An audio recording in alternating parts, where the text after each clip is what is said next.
Picked up a new water pump from a parts supplier here in Melbourne. Quite happy with it. It looks like it's good quality. I'm just going to try it because with all this 7 stud, 9 stud, 15 stud, 2 stud, there's like 4 variants of these ones. I'm pretty sure it's the right one. I did count the stud pattern a few times. She looks like she's a goer. Right, I masked up the water pump, ready for spraying. Now it's got this black paint on it. I'm just gonna, give it a bit of a wipe. I'm not gonna sand it or anything silly like that. Just gonna give it a wipe with some paint preps. I'll wait for it to dry, and we'll blow it over with the old duck egg blue. Let it to dry. I let it dry for a couple of days. I won't even touch them for a couple of days. That enamel paint takes so long to dry and stays soft for ages, especially in winter here. Not too bad. A bit of oil came off, but nothing too bad. I'll let that dry a bit. I'll keep the gun ready. We'll give it a blow over. Sprayed it all up. As I said, the colour of the engine. I'm going to go traditional. I'm not sure what colour they came out of the factory, but I do like it just all the same. Some people go crazy over painting their engines and all that stuff, but when they're in, you don't see much of it. As long as it's clean, neat and tidy, I think that's all you can ask for. But there it is there. It's all in, done, completed, new water pump. I've also tried to replace these. They're the tappet holding nut things. I bought new ones, but they don't work. So they don't work. They're slightly bigger. It's a shame. That would look good, but they don't work. There's no point forcing them in. They're exactly the same. They're in the same thread. The actual width is probably 2 thousandths bigger than what this thread is. So I'm not sure. So anyway, look, we're going to leave them. What I did do was, these were all rusty. So I just stuck them on the lathe and I just gave them a bit of a clean up, and then I case hardened it with some oil. So I think it'll look smart and a bit industrial. We're going for the industrial look anyway. And there was a couple of washers missing as well. So I just made them up as well on the lathe, but they look quite nice done. The oil pump. Now it did work. We're just having a look at it, making sure the gears are all right. We're not going to redo anything, not unless the gears are gone, but I doubt it. These things are pretty foolproof. There we go. So far so good. It looks pretty good in there. Even inside, there's a steel gear, then there's an aluminium one in here. Next one needs to come out. We'll just check it. Try not to score it. There we go. That one's out. Have a look at it. That's fine. That's fine. So now, let's get 30 thousandths feeler gauge, and it should just go in, and you should just feel a bit of resistance all the way around, like that. If it's really loose,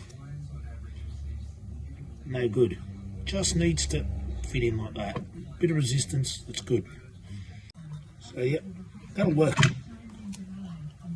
So that's fine. We'll clean up the rest. We'll clean the shaft. Get rid of this gunky stuff around the shaft. Give the shaft a bit of a clean. Put it all back together, and it's ready to go back in the car. I've just cleaned the housing up. can see in there. There's still machine marks from the factory, so this is fine. You'd worry about changing it if there was excessive scoring in here. The shaft had excessive scoring, then you'd think about it. But generally speaking, that is fine. Now to put it back together, can only go one way. Always a good idea to use some petroleum jelly, Vaseline we call it here.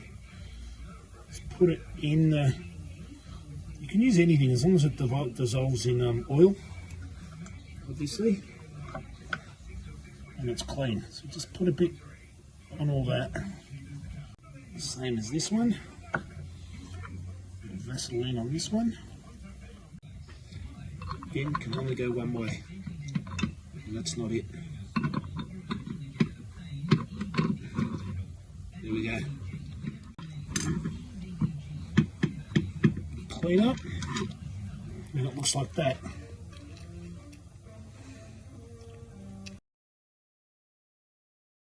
Brand new seals in. I just put a bit of grease around that, make sure that was in.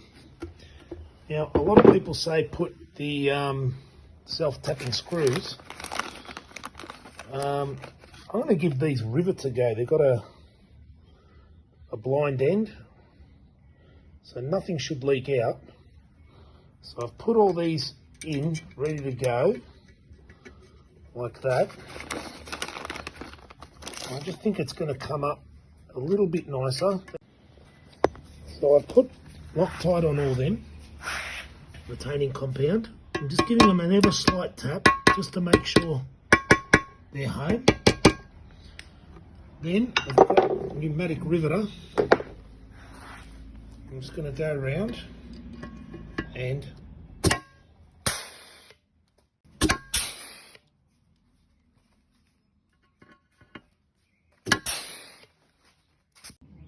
so there's the finished product.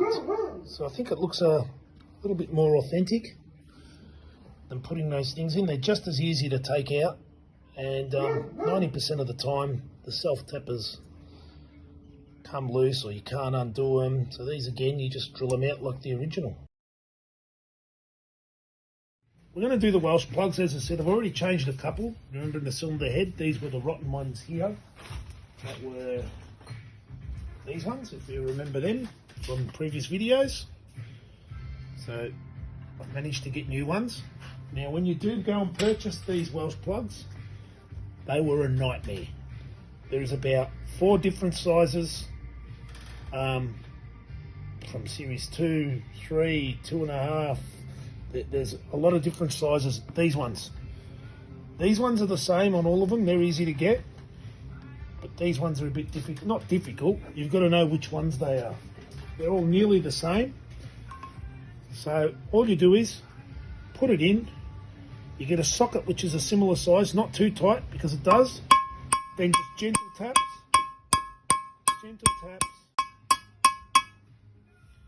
perfect. Give it a clean. I put a bit of Loctite on them, you don't have to. These are pretty tight, but I'll put a bit of Loctite in these ones. And I'll continue and do the other one. Then we're going to do the one at the back here.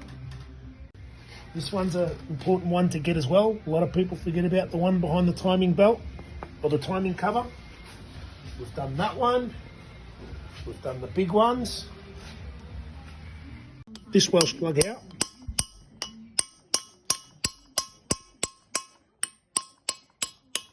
So just start. You'll turn, oh geez, that one's really rotten. Get a bit of a twist on it, like that. Bang, there it is, it's out. There it is, rotten. So again, cheap insurance. You'll never, ever, ever, ever get to this part of the engine when it's in. It'll be a rip-out job. And all that'll happen is you'll get a little leak in the back that'll drive you crazy. Now, what you do is just get some wet and dry. Yep. Just go around, give that a clean. Right, so that's clean.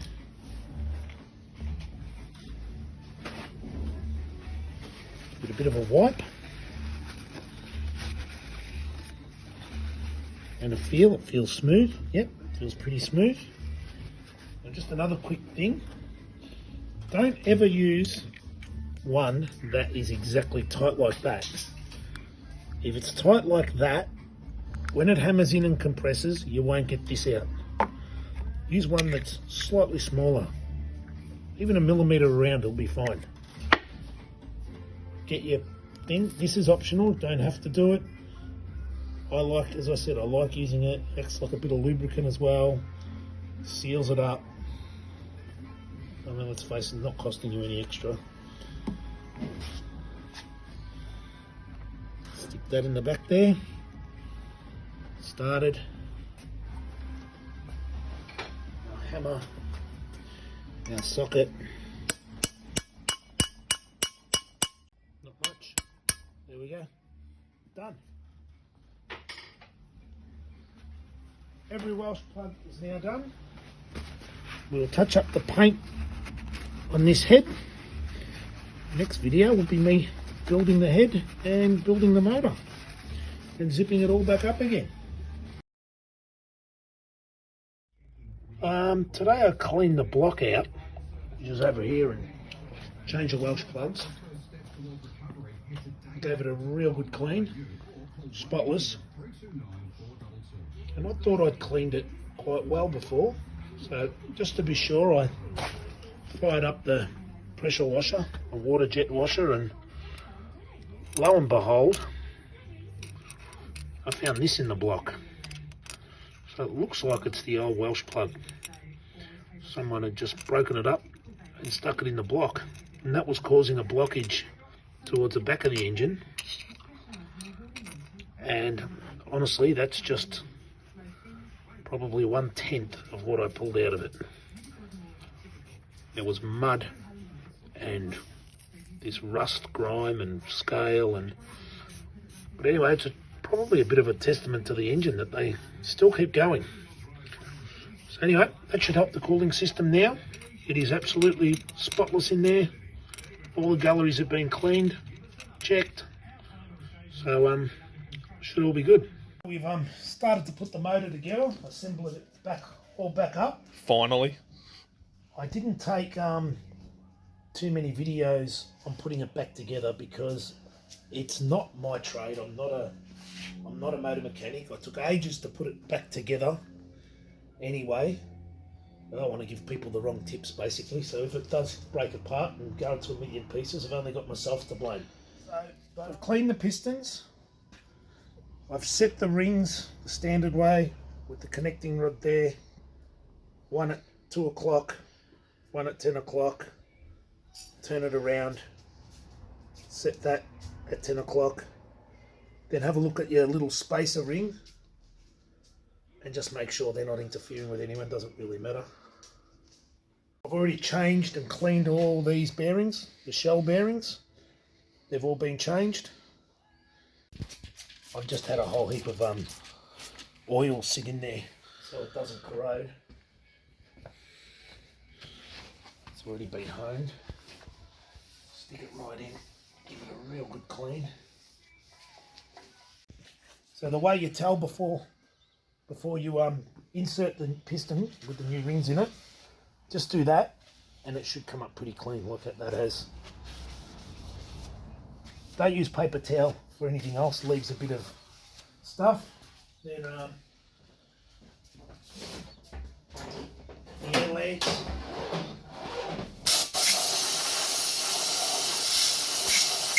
Quick blow. We've got to set number 1 at top dead center, because you should never put the pistons in unless the crankshaft is at the bottom. Not dead, we're not going to get the gauge out. Put just a splash of oil on this as well.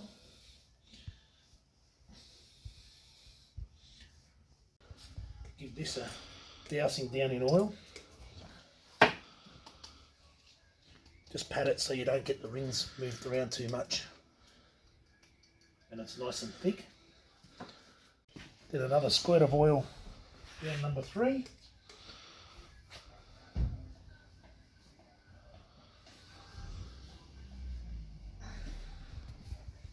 I just like to put a little dab, just the ever slightest small dab of assembly lube. I don't know why, I just like to put it on the top shell because we don't know when we're going to fire this engine back up again. This again's optional, you don't even have to do this. Some people don't like doing this. Then I put a bit of oil on it as well. And just the price of this stuff now is just amazing compared to like the 80s and 90s when, you know, and I think this ring compressor was like $20 or something. I mean, crazy stuff. You could not get anything like that many years ago when I was younger. This was all expensive stuff. Make sure they're down before you insert it. If you have a look at the piston, at the conrod, see there's a number 3 on it. That number 3 faces the crankshaft. The crankshaft goes here. Oh, sorry, the camshaft. The camshaft is there. That's where we want it. Put it in as square as you can. Slip it in. You can even use your hands. Come over here. Grab it. Guide it on. Now.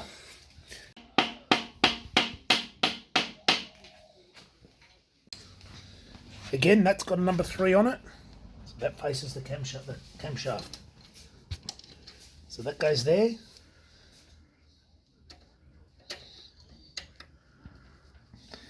That's good. Do it. These don't get tightened too much. I think there's like only 2 kilos per square foot, per square metre. They're not tight at all, so just follow the manual. They're not tight. Just make sure that they are down. They're in. Now we'll just nick them up, then we'll turn the motor upside down once all the pistons are in. Give it a turn. And there you go. Done. So now we're going to set these two at top dead center, or like their center top, so we can get number 4 in, and we're done. Always taking dust off at all times. So now we'll just repeat the process. We won't bother going through it all again. You get the idea. We'll catch you when we flip the motor upside down. I didn't bother doing a video on the rear main seal. Crocker's got a good one on his channel on how to do it, but I insisted on not following his method. I didn't make the guides. I went off the Haynes manual method with the feeler gauges, and I got help from my wife. That lasted about 35 seconds before she went away. So in the end, I did make the guides. They actually aren't that hard to make. I made mine out of aluminium, not out of steel, and they just basically bolt on like that. I made the hole marginally bigger, so then I could torque it down so that just passes there, and I swear it went in first shot. Bang bang, straight in, no problem. And I already torqued these up. 11.5 kilos is the setting. You should see the torque settings in the corner there. Main cap bearings, 11.5 kilos. Set it to 11.5 kilos. If you have a look, it's 1.2. So you get that to 0, 1.2, 1.3, 1.4, 1.5, and lock it. Just rechecking it all. That's right. Actually, we should start from the inside out. That's okay. Done. Now we'll do the caps. 3.5 is about there. Done. So this is not going to be much at all. Just get it gradual. Don't try all at once. Just go halfway.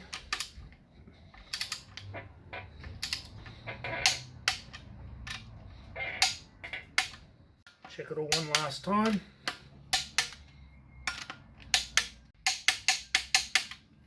Done. We'll turn the engine now. It's turning. I can't hear anything untoward there. While we're here too, we'll just have a look. You can see all the pistons are marked. All the shells are marked. I'll get it halfway so they're there everywhere. There we go. And the letter numbers should face the camshaft. So we've got 1, yep. 2, yep. 3, yep. And 4, yep. We'll cut these off. Now, you're not meant to cut them off flush apparently. Everything's in Imperial. We speak English in Australia, so anyway. They're saying 30 thousandths. How much is 30 thousandths? Oh yeah.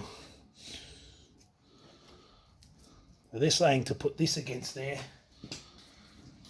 and cut it against that, so you actually leave a little bit of this up.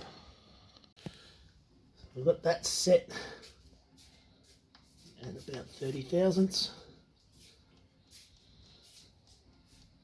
The main seal is a pain if you don't do the guides. Don't kid yourself. I would have loved to have been there the day the people at Haynes did it the way they reckon they did it, because I don't believe it. Done. That's ready. The bottom half of the motor is now complete, bar the oil pump, which will snip back in. I've put the oil pump back on without the shaft, just so it's off the table basically. Nothing scientific about it. I'm going to leave this this on, even though we know it's got to come off the pulley, but I want to keep it on so we can keep turning the engine. And now we'll move on to the crankshaft. Tips for you guys: change your thrush bearings and buy, there's like 3 or 4 sizes from most of the main suppliers. They're bugger all. They're like $3 or $4.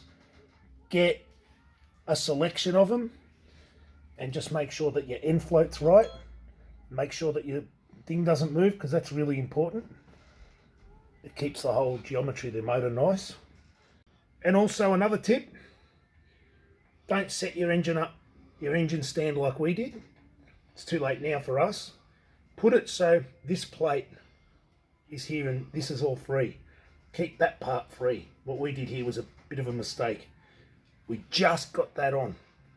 So that's what I've learnt from it. Keep that section totally free without this on. Manipulate the stand so that doesn't work. I mean, that doesn't interfere with the crankshaft, and you can get to your main seal easier. And the main thing is, don't be afraid. It's not that hard. Most of us who are doing this, I'd have no dramas in. You know, we all can do it. If you can swing a wrench in anger, you can do this. If I can do it, you can do it. It's not my trade, as I said.